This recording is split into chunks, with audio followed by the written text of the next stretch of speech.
Baik, perkenalkan nama saya Herik Alberto Apu, kelas 1C, Prodi Administrasi Bisnis dengan NIM 2103020090, Fakultas Ilmu Sosial dan Ilmu Politik.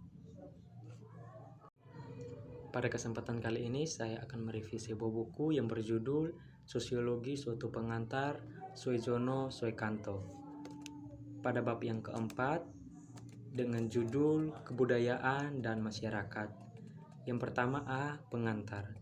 Sosiologi merupakan suatu ilmu yang masih muda. Walau telah mengalami perkembangan yang cukup lama, setiap manusia mengenal kebudayaan dan peradaban. Proses pergaulan hidup masyarakat telah menarik perhatian. Pemikiran terhadap masyarakat lambat laun mendapat bentuk sebagai suatu ilmu pengetahuan yang kemudian dinamakan sosiologi pertama kali terjadi di Eropa.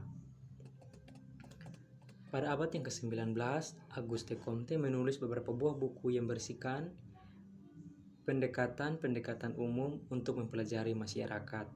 Dia beranggapan saatnya telah tiba bahwa semua penelitian terhadap permasalahan kemasyarakatan dan gejala-gejala masyarakat memasuki tahap akhir, yaitu tahap ilmiah. Sosiologi berasal dari kata Latin socius yang berarti kawan dan logos yang berarti kata atau berbicara. Jadi sosiologi berarti berbicara mengenai masyarakat. Bagi Comte, sosiologi merupakan ilmu pengetahuan kemasyarakatan umum yang merupakan hasil perkembangan ilmu pengetahuan, dan sosiologi harus dibentuk berdasarkan pengamatan terhadap masyarakat dan bukan merupakan spekulasi. Yang berikut B. Unsur-unsur kebudayaan. Melville J. Herkovich mengajukan 4 unsur pokok kebudayaan, yaitu yang pertama A. Alat-alat teknologi, B. Sistem ekonomi, C. Keluarga, D. Kekuasaan politik. Bronislaw Milanowski menyebutkan unsur-unsur kebudayaan sebagai berikut. A. Sistem norma yang memungkinkan kerja sama antara para anggota masyarakat di dalam upaya menguasai alam sekelilingnya.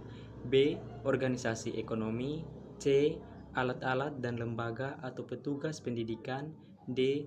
Organisasi kekuatan. Yang berikut, pendapat para sarjana menunjukkan pada adanya 7 unsur kebudayaan dianggap sebagai kultural universal, yaitu A. Peralatan dan perlengkapan hidup manusia seperti pakaian, perumahan, alat-alat rumah tangga, senjata, alat-alat produksi, transport, dan sebagainya. B. Mata pencarian hidup dan sistem-sistem ekonomi. C. Sistem kemasyarakatan. D. Bahasa, lisan maupun tertulis. E. Kesenian. F. Sistem pengetahuan. G. Religi atau sistem kepercayaan. C. Fungsi kebudayaan bagi masyarakat. Kebudayaan mempunyai fungsi yang sangat besar bagi manusia dan masyarakat. Fungsi kebudayaan sangat besar bagi manusia, yaitu untuk melindungi diri terhadap alam, mengatur hubungan antar manusia dan sebagai wadah segenap perasaan manusia, bermacam kekuatan yang harus dihadapi oleh masyarakat dan anggota-anggotanya seperti kekuatan alam maupun kekuatan-kekuatan lainnya di dalam masyarakat itu sendiri tidak selalu baik baginya. Budaya juga berfungsi untuk mengatur manusia, khususnya dalam bertingkah laku. Karena salah satu produk kebudayaan ialah norma sosial dan bentuk norma lainnya. Norma inilah yang dijadikan dasar bagi manusia dalam bertingkah laku. Tidak hanya itu, produk lainnya dari kebudayaan ialah nilai atau persoalan baik dan buruk mengenai suatu hal. Nilai ini saling berkaitan dengan norma yang berlaku di masyarakat dan produk kebudayaan lainnya. Norma kebudayaan adalah suatu prosedur hidup yang mengembang dan dimiliki bersama oleh sebuah kumpulan orang yang diwariskan dari generasi ke generasi. Norma budaya terbentuk dari jumlah unsur yang terlibat, termasuk sistem agama dan politik, budaya, bahasa, perkakas, pakaian, bangunan, dan karya seni. D. Sifat hakikat kebudayaan.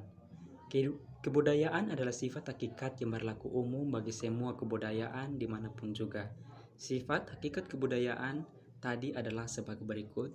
Yang pertama, kebudayaan terwujud dan tersalurkan lewat perilaku manusia. Yang kedua, kebudayaan telah ada terlebih dahulu, mendahului lahirnya suatu generasi tertentu dan tidak akan mati dengan habisnya usia generasi yang bersangkutan. Yang ketiga, kebudayaan diperlukan oleh manusia dan diwujudkan dalam tingkah lakunya. Yang keempat, kebudayaan mencakup aturan-aturan yang bersihkan kewajiban, tindakan-tindakan yang diterima dan ditolak, tindakan-tindakan yang dilarang, dan tindakan-tindakan yang diizinkan. Sifat hakikat kebudayaan adalah ciri setiap kebudayaan. Tetapi bila seorang hendak memahami sifat hakikatnya yang esensial, terlebih dahulu harus memecahkan pertentangan-pertentangan yang ada di dalamnya sebagai berikut. Yang pertama, di dalam pengalaman manusia, kebudayaan bersifat universal. Yang kedua, kebudayaan bersifat stabil, di samping juga dinamis, dan setiap kebudayaan mengalami perubahan-perubahan yang kontinu. Setiap kebudayaan pasti mengalami perubahan dan perkembangan-perkembangan. Hanya kebudayaan yang mati yang bersifat statis. Yang ketiga, kebudayaan mengisi serta menentukan jalannya kehidupan manusia, walaupun hal itu jarang disadari oleh manusia sendiri. Jarang bagi orang asal Indonesia untuk mengetahui kebudayaan sampai pada unsur-unsur yang sekecil-kecilnya. Padahal kebudayaan tersebut menentukan arah serta perjalanan hidupnya. Kepribadian dan kebudayaan. Masyarakat dan kebudayaan sebenarnya merupakan perwujudan atau abstraksi perilaku manusia. Kepribadian mewujudkan perilaku manusia. Perilaku manusia dapat dibedakan dengan kepribadiannya. Kepribadiannya merupakan latar belakang dari perilaku yang ada dalam diri seorang individu. Kekuatan kepribadian bukanlah terletak pada jawaban atau tanggapan manusia terhadap suatu keadaan, akan tetapi justru ada kesiapannya di dalam memberikan jawaban atau tanggapan. Dasar-dasar pokok perilaku seorang merupakan faktor biologis. Faktor-faktor biologis dapat mempengaruhi kepribadian secara langsung. Beberapa faktor biologis yang penting adalah misalnya sistem syaraf, watak seksual, proses kedewasaan, dan juga kelainan-kelainan biologis. Faktor-faktor biologis dapat mempengaruhi kepribadian adalah unsur temperamen, kemampuan belajar, perasaan, keterampilan, keinginan, dan lain sebagainya. Mungkin bagian tadi dapat digambarkan dengan istilah kebudayaan khusus atau subkultur untuk membatasi diri dari hal-hal penting. Uraian di bawah ini dapat dikaitkan pada tipe-tipe kebudayaan khusus yang nyata memengaruhi bentuk kepribadian, yaitu yang pertama, kebudayaan khusus atas dasar faktor kedaerahan. Yang kedua, cara hidup di kota dan di desa yang berbeda atau urban dan rural ways of life.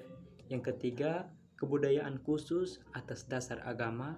Yang keempat, kebudayaan berdasarkan profesi. Gerakan kebudayaan. Budaya adalah gerak manusia yang hidup dalam masyarakat yang menjadi wadah kebudayaan. Gerak manusia terjadi sebab dia melakukan hubungan-hubungan atau interaksi dengan manusia lainnya, yang artinya karena terjadinya hubungan antar kelompok manusia di dalam masyarakat, maka terjadi akulturasi. Akulturasi merupakan proses di mana suatu kelompok manusia dengan suatu kebudayaan tertentu dihadapkan dengan unsur-unsur suatu kebudayaan asing yang berbeda sedemikian rupa, sehingga unsur-unsur kebudayaan asing itu dengan lambat laun diterima dan diolah ke dalam kebudayaan sendiri. Tanpa menyebabkan kehilangan kepribadian kebudayaan itu sendiri, akulturasi merupakan salah satu contoh gerak kebudayaan. Beberapa masalah yang menyangkut proses akulturasi adalah: yang pertama, unsur-unsur kebudayaan asing manakah yang mudah diterima? Yang kedua, unsur-unsur kebudayaan asing manakah yang sulit diterima? Yang ketiga, individu-individu manakah yang cepat menerima unsur-unsur yang baru? Yang keempat, ketegangan-ketegangan apakah yang timbul sebagai akibat akulturasi tersebut? Sekian dari saya, kurang lebihnya mohon maaf dan terima kasih.